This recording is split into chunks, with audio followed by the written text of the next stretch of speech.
Si vous vous intéressez un peu au marché des souris gamers, vous avez sûrement déjà entendu parler de Rocket Jump Ninja, et aujourd'hui on va découvrir ensemble la souris qu'il a conçue en collaboration avec la marque Xtrfy, le modèle ZM1. Alors Rocket Jump Ninja, pour ceux qui connaissent pas forcément, c'est un YouTuber qui propose depuis pas mal d'années des essais très complets sur les souris gamers, et beaucoup le considèrent un peu comme le plus gros influenceur sur le secteur, notamment si vous cherchez un modèle qui est pensé principalement pour les FPS. Alors pour faire suite un peu à tous ces essais et avec son expérience, il a donc décidé de se lancer dans la conception de sa propre souris et il s'est ici associé avec la marque Xtrfy qu'on avait déjà d'ailleurs présenté sur la chaîne avec les souris M4 et M42 mais aussi avec le clavier K4 TKL. Alors dans cette vidéo comme d'habitude je vais un peu faire le point sur le design et l'ergonomie de la souris, je passerai ensuite sur ses fonctionnalités et enfin je terminerai avec ses performances puis je conclurai un peu avec mon ressenti général sur cette Xtrfy MZ1 après une dizaine de jours à ses côtés. Alors si cette souris elle vous intéresse, je vous rajoute évidemment le lien en description pour la commander.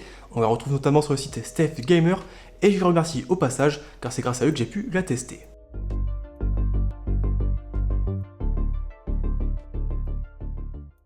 Allez, je commence comme d'habitude avec un petit tour du côté de l'unboxing, et ici pas vraiment de grande surprise puisque la souris est livrée dans un petit coffret cartonné où on va retrouver ses caractéristiques complètes mais surtout toutes ses dimensions. A l'intérieur on retrouve la MZ1 avec un set de patins supplémentaires, un petit sticker Xtrfy, un mot de Rocket Jump Ninja et enfin un petit guide d'utilisation qu'il faudra ici prendre soin de ne pas perdre car il y a quand même pas mal d'infos importantes là-dessus, mais j'y reviendrai un peu plus tard dans ma vidéo. Allez, place maintenant au design de cette Xtrfy MZ1 et pour le coup on va voir que ça change un peu de ce qu'on a l'habitude de voir ces derniers mois. Avant de rentrer dans les détails sur son ergonomie, je fais quand même un petit tour sur son aspect général. Alors ici on est donc sur une souris entièrement réalisée en plastique avec une coque à l'aspect un peu givré. Visuellement de mon côté je trouve que ça rend plutôt bien avec quelques zones d'éclairage RGB positionnées autour des boutons principaux, au niveau de la molette ou encore sous le repose-pomme. Sur la coque on retrouve aussi de très nombreuses perforations qui vont permettre ici de limiter le poids de la souris à seulement 56 grammes sans son câble et environ 60 grammes avec son câble. Alors les souris à coque perforée on commence à bien connaître, mais ici je trouve que c'est quand même un peu mieux pensé que chez la concurrence car toutes les parties qui vont être en contact direct avec la main et les doigts elles vont rester pleines. Alors pour le coup c'est plutôt bien fait et c'était d'ailleurs un des reproches que je pouvais faire aux anciennes souris de Xtrfy, donc sur ce point rien à redire. Après visuellement ça fait quand même un peu bizarre sur le dessus et sur les façades de la souris, mais j'ai envie de vous dire quand vous avez les mains sur la souris, franchement on s'en tape un peu. Alors concernant la solidité de la souris, pas grand chose à redire non plus, ici malgré un poids plume et des perforations, le modèle semble vraiment très solide et il n'y a rien qui craque ou aucun bouton qui bouge dans tous les sens quand on force un peu dessus.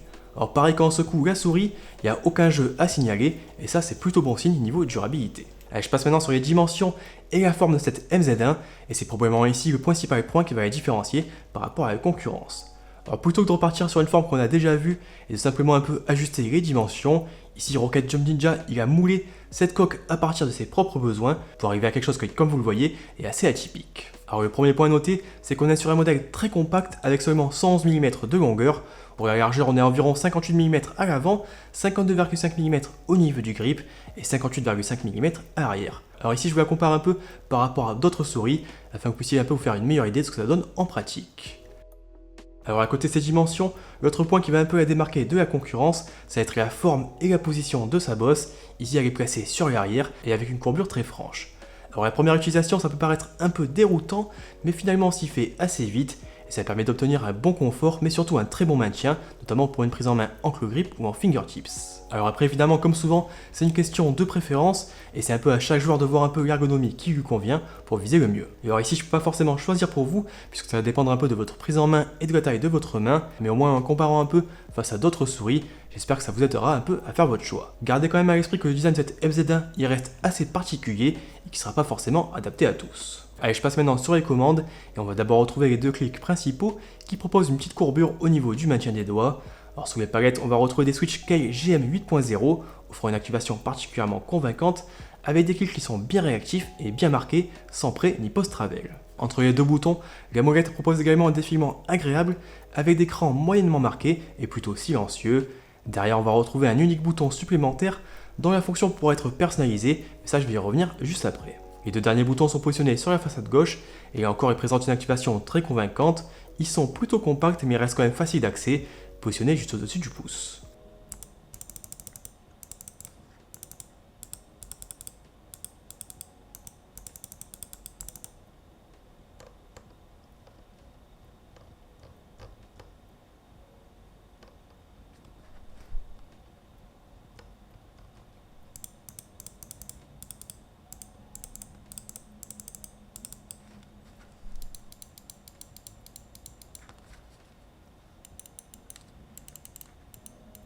À l'arrière de la souris, on va retrouver 3 patins en PTFE avec un large sur l'avant et 2 à l'arrière. Alors ils sont plutôt épais et ils apportent en pratique une excellente glisse, rien à dire de ce côté-là. Et en bonus, on a également un set de rechange également proposé dans la boîte pour les remplacer s'ils venaient à s'abîmer. On retrouve également un bouton permettant de naviguer entre ces différents niveaux de sensibilité, entre 4000 et 16000 dpi, ainsi qu'un petit switch qui permet en fait de modifier le comportement du bouton qui va être présent derrière la molette. Enfin au niveau de la connectique, la Xtrfy MZ1 RGB s'appuie sur un nouveau câble EasyCord Pro qui est quand même bien plus convaincant que celui proposé par les précédents modèles de la marque. Ici il est plus fin et plus souple et vraiment il gêne en rien les déplacements, c'est vraiment mieux qu'on se l'ait découvert sur les modèles M4 et M42 que je vais déjà tester sur la chaîne. Aussi autre petit détail intéressant, la base du cordon est légèrement inclinée vers le haut, de façon à limiter les frottements de celui-ci devant la souris, et ça c'est plutôt bien pensé. Allez, je passe maintenant sur les fonctionnalités de la souris, et ici à la différence de la plupart de ses concurrents, Xtrfy fait le choix de ne pas proposer de logiciel pour accompagner ses périphériques. Alors c'est un choix qui pourra un peu diviser certains joueurs, même si on va justement voir que l'essentiel des paramètres reste quand même directement accessible depuis la souris. En fait, sous la souris, on a donc ce fameux switch à plusieurs positions qui va permettre en réalité de modifier l'affectation du bouton qui va être placé derrière la molette. Alors par défaut, il permet de naviguer entre les différents effets RGB. En maintenant ce bouton, tout en actionnant le clic gauche ou le clic droit, on peut respectivement ajuster la vitesse des effets et leur couleur. De la même manière, en appuyant sur les boutons latéraux, on pourra ensuite ajuster la luminosité.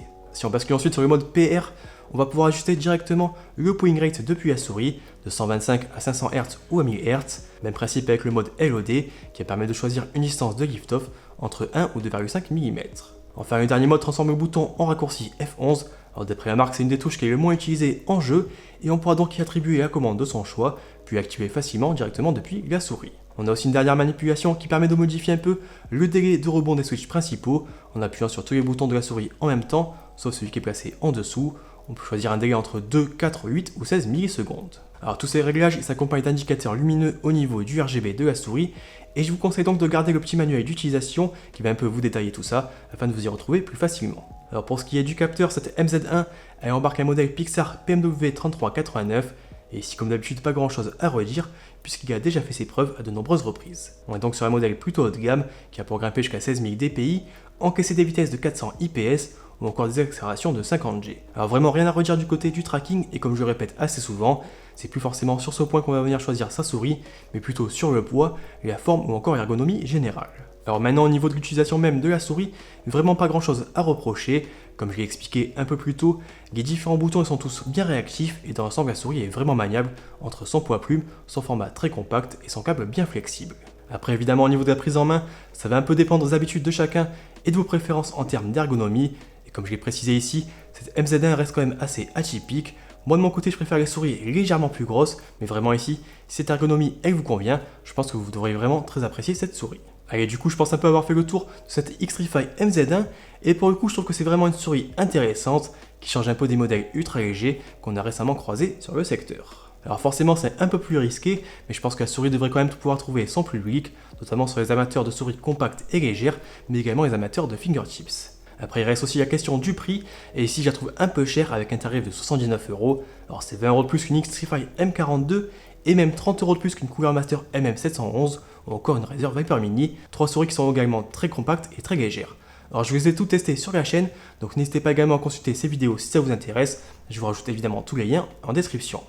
Enfin avant de se quitter, si vous avez encore des questions, direction les commentaires, et bien sûr n'oubliez pas de mettre un petit pouce bleu si la vidéo vous a plu, vous pouvez également vous abonner et activer les notifications pour ne pas rater les prochaines vidéos, et moi je vous dis à la prochaine. Allez ciao.